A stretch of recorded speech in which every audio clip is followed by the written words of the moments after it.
Él es José Toro Harding, economista, catedrático, profesor.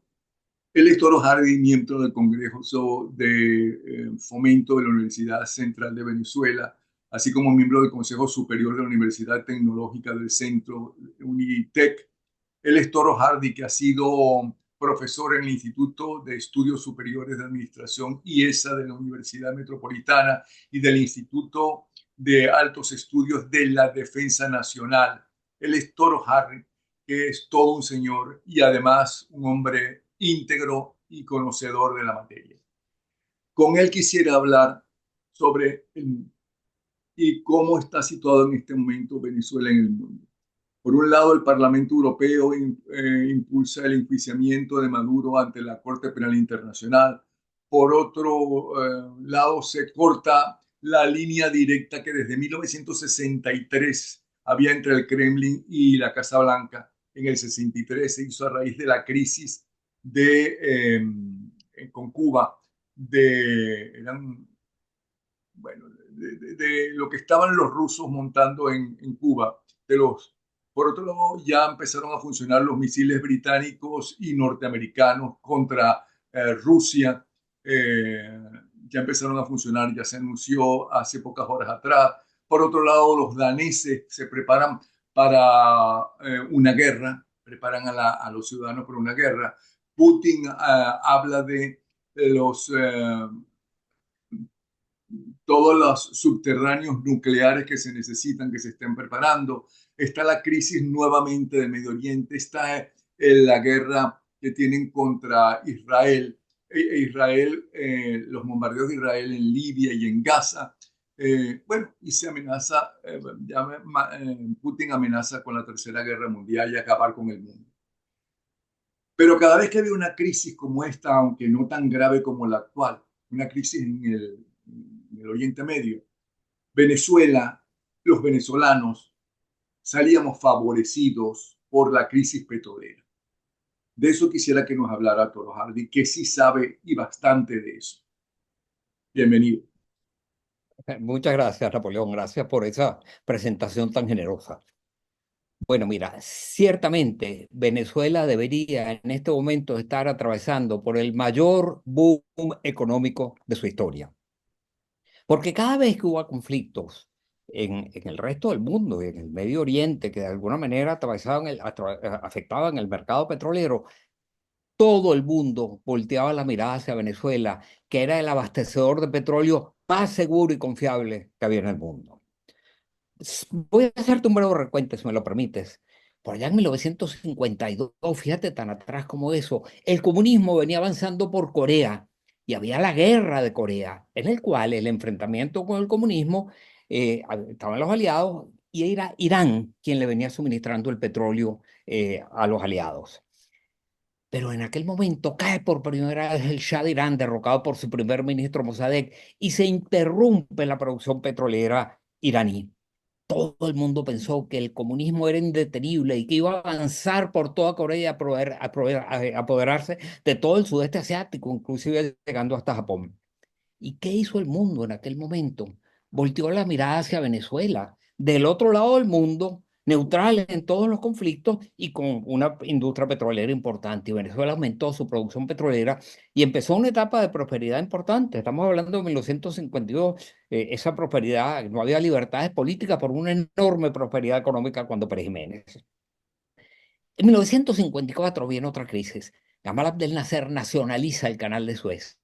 Inmediatamente Francia, Inglaterra e Israel le declaran la guerra a Egipto. Egipto tenía el apoyo de la Unión Soviética y mientras tanto los demás países atacaban y aquello casi se transforma en una tercera guerra mundial. Y aquello no ocurrió porque Eisenhower paró aquello a como diera lugar bajo la condición de que el canal de Suez se mantuviese abierto al tránsito de petróleo. ¿Pero qué hizo el mundo? Volteó la mirada hacia Venezuela y Venezuela aumentó sustancialmente su producción petrolera y esa es la prosperidad de los años de Pérez Jiménez, que incluso en esos años pudo dar concesiones que le dieron más de 3.500 o 4.000 millones de dólares. Y pasa el tiempo, pero los conflictos en el Medio Oriente siguen. En 1967 vino la Guerra de los 6 días. Eh, no, Israel ataca a 6 naciones árabes. y la vence. Entonces, en ese momento, Gamal Abdel Nasser bloquea el canal de Suez. Se interrumpe el tránsito de petróleo. Ese petróleo que antes daba la vuelta alrededor de la península arábiga y por el Mar Rojo pasaba por el canal de Suez a los mercados, ahora tenía que darle la vuelta a todo el continente africano. 12.000 millas náuticas adicionales en viaje redondo y no había tanqueros suficientes en el mundo para cumplirlo. ¿Y qué hizo el mundo? Volteó la mirada hacia un pequeño país al norte de la América Latina, Venezuela, que era neutral en todos los conflictos, y Venezuela aumenta sustancialmente su producción petrolera. Estamos en 1970, bueno, seguía cayendo lo de dinero a Venezuela, que no buscaba aquellos conflictos, pero no intervenía, porque se trata de problemas ajenos a nuestra idiosincrasia.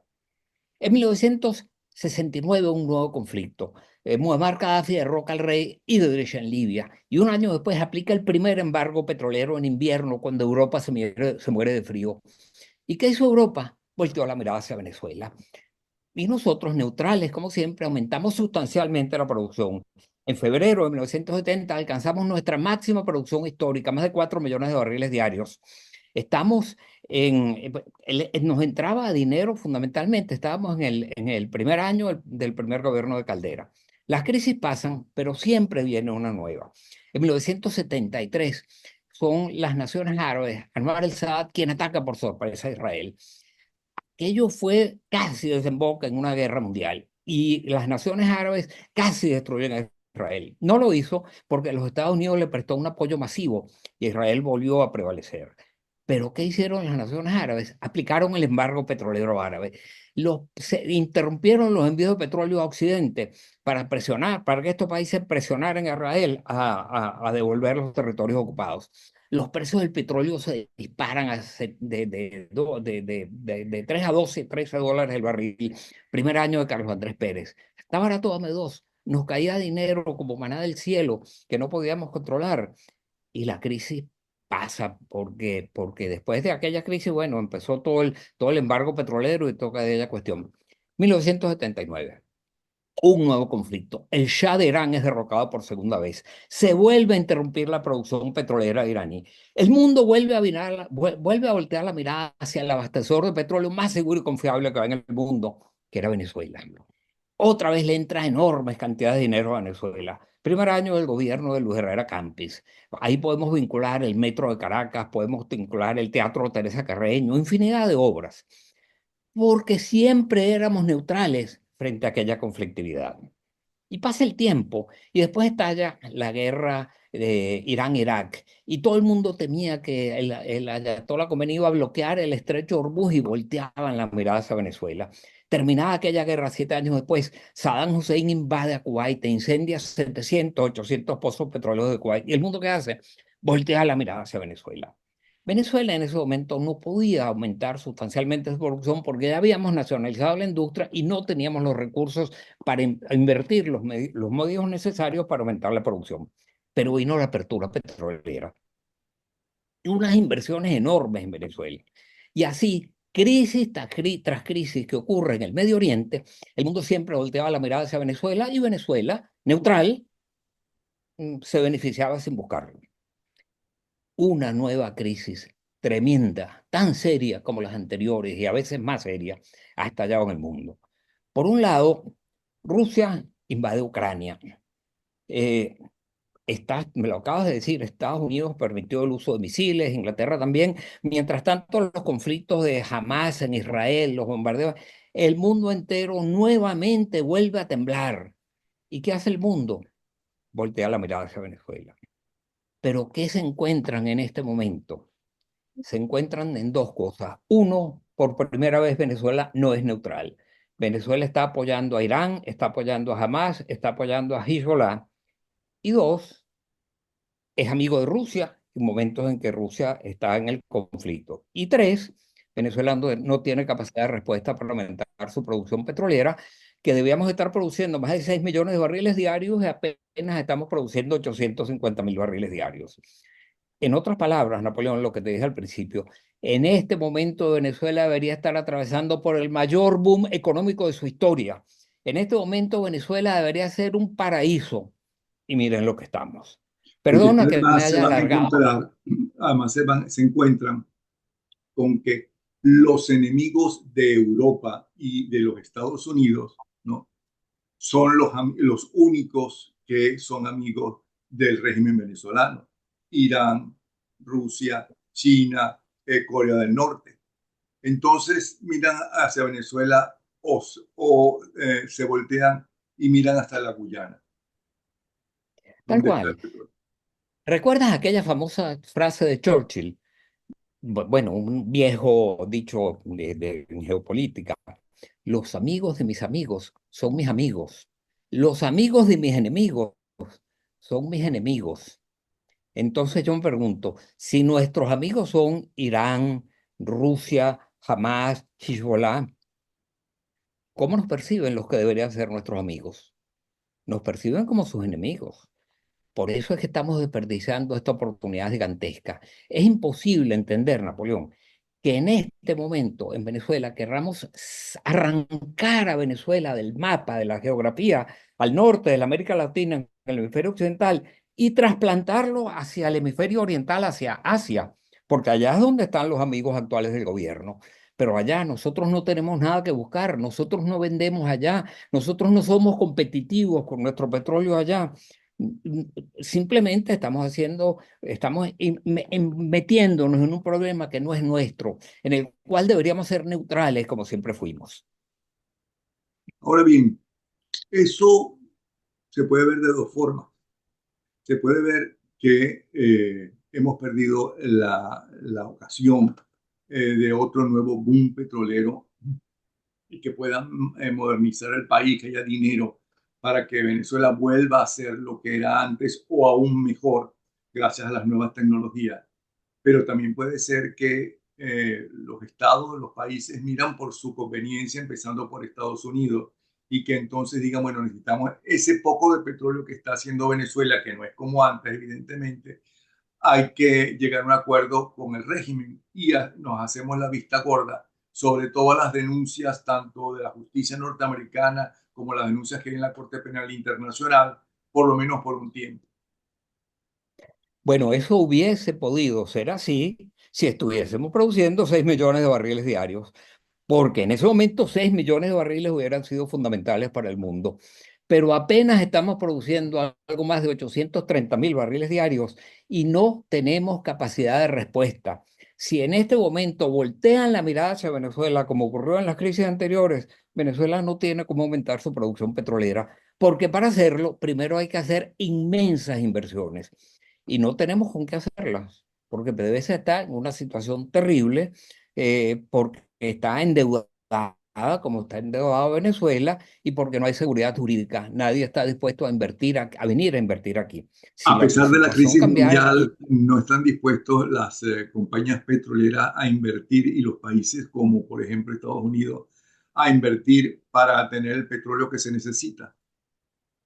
si tuviésemos incapacidad de responder rápidamente con un aumento de producción, quizás estarían dispuestos a hacerlo. Pero el tema es que nuestra industria petrolera está profundamente dañada. El que venga a invertir aquí va a tardar unos años en que aumente la producción, de manera que no tenemos capacidad de respuesta para responder a una crisis inmediata. Sí tendríamos capacidad de respuesta en el mediano plazo o en el largo plazo. Pero para poder, y para que eso pueda ocurrir, mira, tendríamos que invertir más o menos, destinar a la industria petrolera unos 25.000 millones de dólares por año, repito, por año, durante los próximos 8 o 10 años, para recuperar la producción que teníamos hace 20 años. Pero ahora De le esos 25, pregunto al que ha sido hombre importante y muy importante en el Instituto de Altos Estudios de la Defensa Nacional. Le pregunto lo siguiente. ¿Cómo Venezuela puede salir de esta crisis? Por los votos, aparentemente y lamentablemente, no. Hasta ahora han sido importantísimo, fundamental. María Corina Machado ha pasado a la historia de Venezuela, en especial ella, y también Edmundo González, aunque la gente votó porque María Corina lo apoyó. Eh, los militares que están ahí, que tienen las armas, ¿no? Están con lo que ellos llaman la revolución bolivariana. Tendría que ser un acuerdo, pero no con Maduro y el gobierno, tendría que ser un acuerdo entre Estados Unidos, Rusia y los intereses de Rusia y los intereses de Estados Unidos y llegar a una especie de intercambio si es que con todo este problema mundial que hay, ¿ok? Venezuela sigue siendo motivo de perder buena parte de las discusiones o del tiempo o de las conferencias. ¿Qué dice usted? Bueno, fíjate, yo creo que más bien esa situación geopolítica va a ayudar a que Venezuela tiene una reserva petrolera gigantesca en el subsuelo. Pero de Ujú. nada sirve ese petróleo en el subsuelo si no se hacen las inversiones para poder producirlo. Solamente cuando se empieza a producir ese petróleo es útil a los venezolanos y es útil a la comunidad internacional. En el subsuelo no sirve de nada. De manera que yo sí creo que el mundo necesita que Venezuela vuelva a la racionalidad. Esas cosas ocurren cuando llega el momento. No es posible que en Venezuela hayamos perdido más entre el 75 y el 80% de nuestro Producto Interno Bruto en tan corto tiempo. No es posible que más del 50% de los venezolanos se encuentren en situación de pobreza extrema. No es posible que mientras ocurre todo esto, nosotros tomamos partido del lado que menos nos conviene. Todo ese conjunto de cosas, a la hora de la verdad, es muy difícil que se mantengan. Los países no se suicidan, Napoleón, casi llegan a suicidarse, pero llega un momento en que deben reaccionar. Bueno, pero hay países que Y desaparecen y está con Yugoslavia, por ejemplo. Y hay imperios que sí, desaparecen, todos los imperios terminan desapareciendo. El más reciente que desapareció fue la Unión Soviética. eso es así, pero no desaparece en el corto plazo. Oye, el imperio romano tardó 400 o 500 años en desaparecer, el imperio otomano otros 400 o 500 años, el imperio británico otro tanto, y a los países les pasa lo mismo. La pobre Yugoslavia lamentablemente se encontró en el peor sitio del mundo, en el peor momento del mundo. Al terminar la Segunda Guerra Mundial, arranca la Guerra Fría y la pobre Yugoslavia en aquella situación terrible. Eso no es el caso de Venezuela.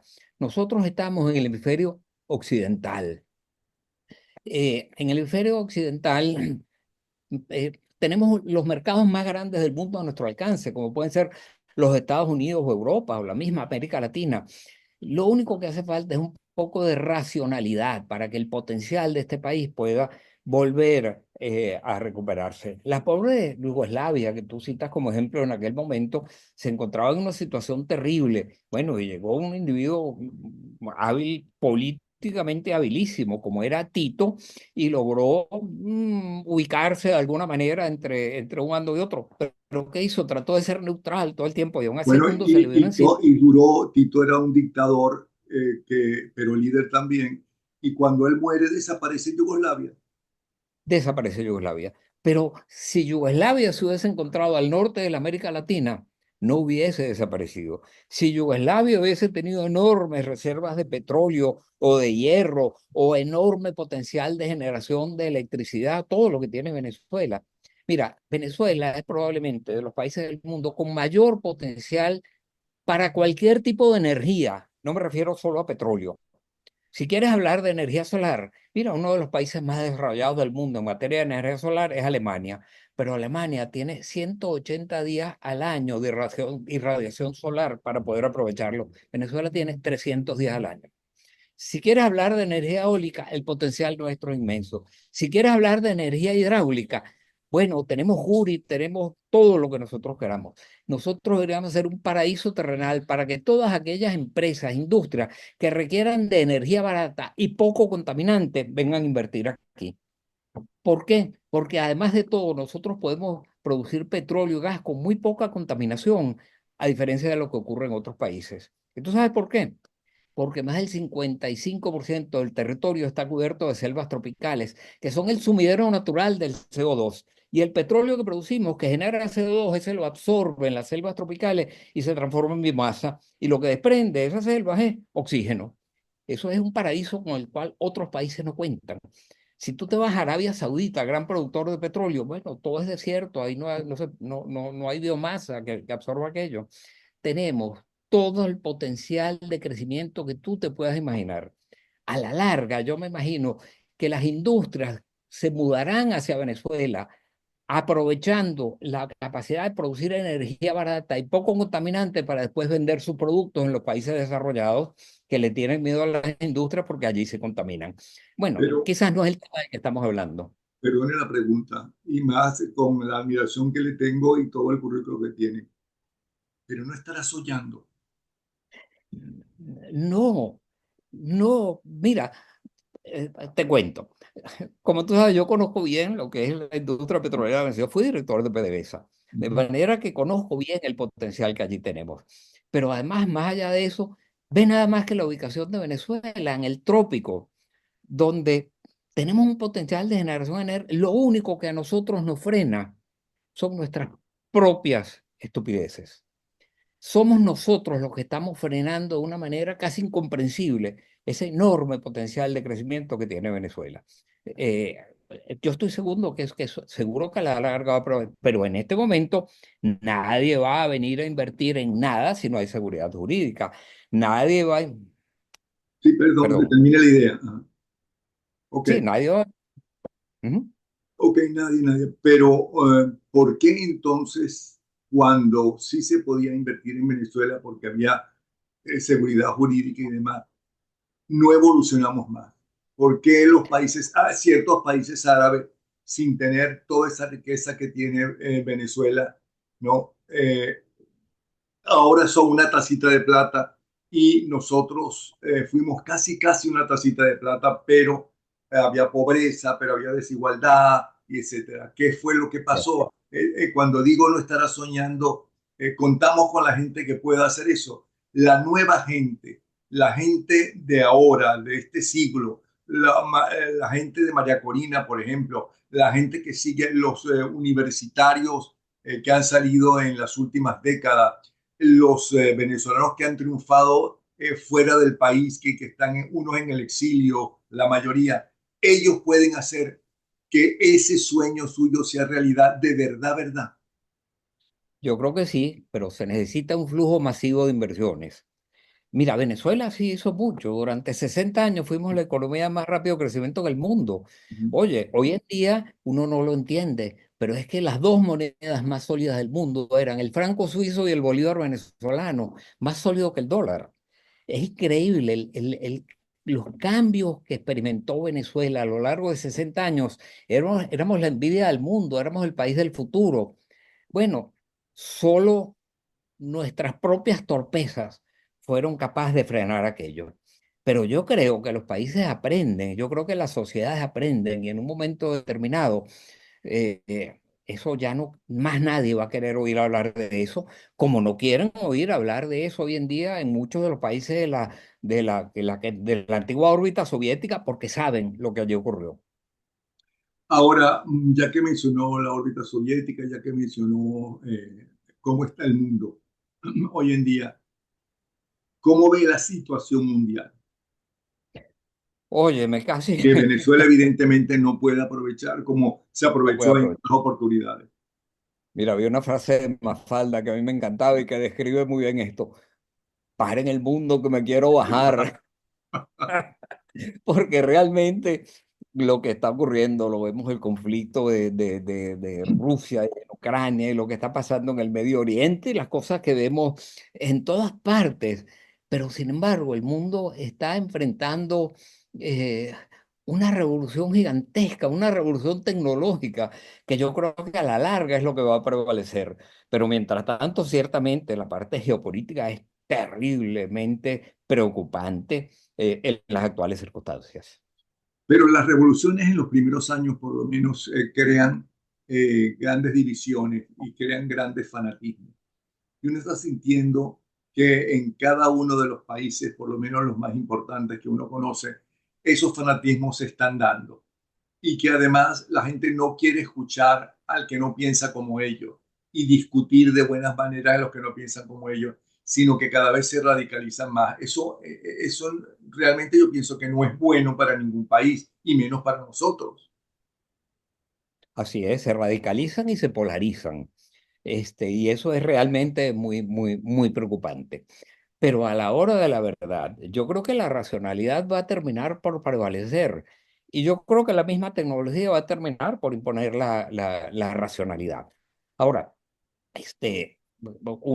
cuando uno ve Europa, uno se preocupa tremendamente. Hay que ver lo que significa para Europa, que había alcanzado después de la Segunda Guerra Mundial, sobre todo Europa Occidental, un crecimiento extraordinario, pero en este momento se enfrenta a un problema enorme. Óyeme, están siendo invadidos. Bueno, están siendo invadidos por un lado bueno, porque por lo que Rusia viene por allá, pero por otro lado también, eh, si lo ves desde el punto de vista del mundo islámico, durante años, por la vía de la espada, estuvo tratando invadió España, estuvo 800 años allí, trató de entrar en Francia y no pudo porque los pararon en Carlos Martel, y después trataron de entrar por Turquía hacia Viena. Bueno, pero en este momento sin la espada, sencillamente porque la población europea está dejando de crecer demográficamente, pero la población de otros países islámicos está creciendo aceleradamente. Bueno, entonces lo que uno se encuentra es que inevitablemente, si no hay un cambio, esos países van a entrar más dentro de la órbita de una cultura diferente. Bueno, cuentan que hay sectores de París, con lo orgulloso que eran los franceses con su ciudad, que es una maravilla. Hay sectores en París que no puede entrar la policía francesa, por citarse. No sé Ciertamente. cuál país europeo, ¿no?, eliminó los adornos de la Navidad, ¿no?, porque molestaban a una fuerte corriente de otras culturas. Y por otro lado, se nos olvidó también que en especial en España y en Italia hay una invasión de la gente que viene de África, de la pobreza Claro. africana, pobreza que buena parte de esa culpa la tienen los europeos colonizadores. Tal cual. Fíjate, yo no estoy criticando, por cierto, al Islam, muy lejos de mí. Yo respeto profundamente todas las religiones y todas las culturas. Me refiero a un hecho demográfico que es evidente. Tú Sí. acabas de mencionar París. Bueno, en París, del Arc de la Défense para allá, oye, de repente uno se encuentra en un país árabe, no en Francia.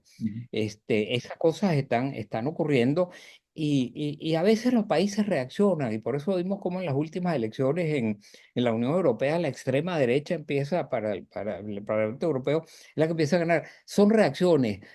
Pareciera que es una suerte de péndulo donde los países van de un extremo al otro, y ese movimiento del péndulo es el que nos genera tanta angustia a todos. ¿Cómo ve usted entonces el futuro inmediato de nuestro país para cerrar esta interesantísima conversación? Yo De soy esta charla magistral.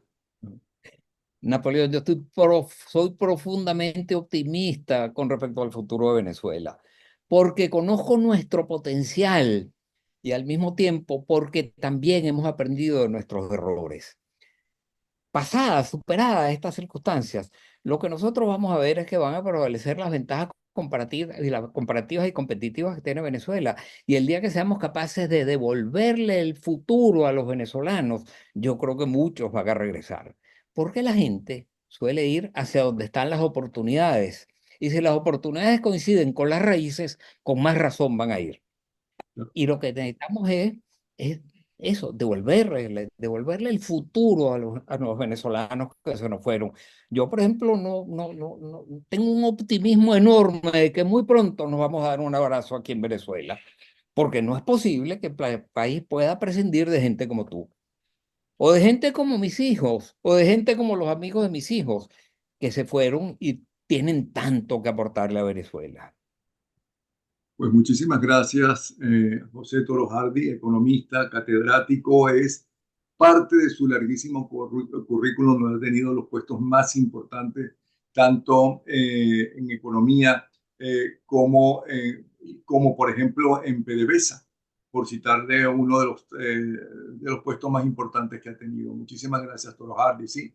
Y espero que nos volvamos a ver muy pronto, tanto personalmente y antes a través de esta tecnología que no es para nuestra edad. Pero Pero, sobre todo yo espero darte un abrazo. No con la cámara de por medio, espero darte un abrazo en persona. ok, un abrazo, hasta luego, chao.